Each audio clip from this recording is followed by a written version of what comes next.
You can never know Satan until you know God. And you can never know God until you know Jesus. It is the revelation of God in Christ that exposes Satan.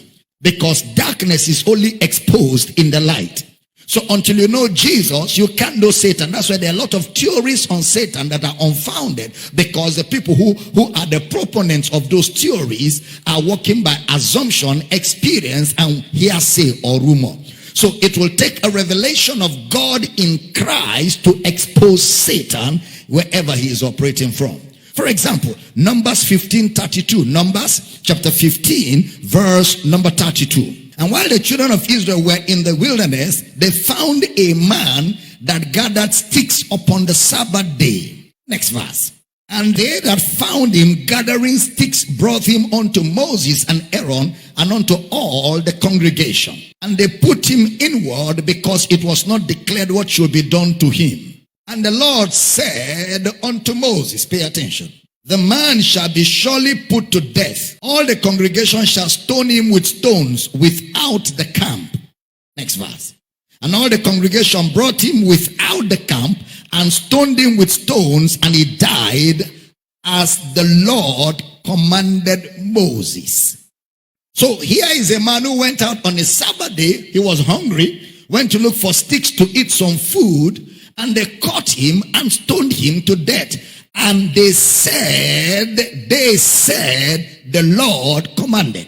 So there's an impression of a God that would rather that you die in hunger and starvation than that you eat on the Sabbath day. Now here is another picture of God given to us by Jesus.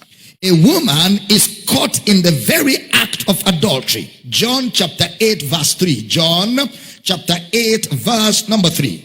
And the scribes and Pharisees brought unto him a woman taken in adultery. And when they had set her in the midst, next verse, they say unto him, Master, this woman was taken in adultery. In the very act. In the very act. Now, Moses in the law commanded us that such should be stoned. But what sayest thou? Next verse. This they said, tempting him that they might have to accuse him. But Jesus stooped down and with his finger wrote on the ground as though he had them not. Next verse. So when they continued asking him, he lifted up himself and said unto them, He that is without sin among you, let him first cast a stone at her. Next verse. And again he stooped down and wrote on the ground. Next verse. And they which had it been convicted by their own conscience went out one by one, beginning at the elders, even unto the last.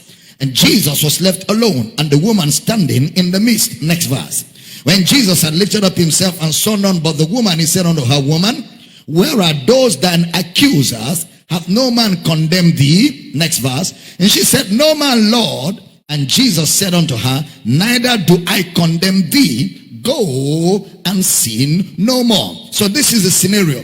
One man goes out to get wood to cook on the Sabbath day, and the Lord said, Kill him.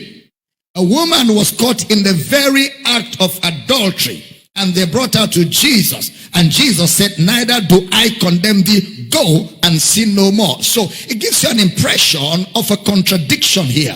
It makes you feel like, why is God like that? He kills somebody for using firewood to cook on Sabbath day, and he releases a woman caught in the act of adultery. The Old Testament is only a partial revelation of God. The Old Testament is only a partial revelation of God. And that is why the scriptures must be rightly divided. You can never know Satan until you know God.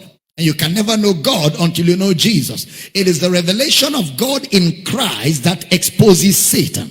Because darkness is only exposed in the light.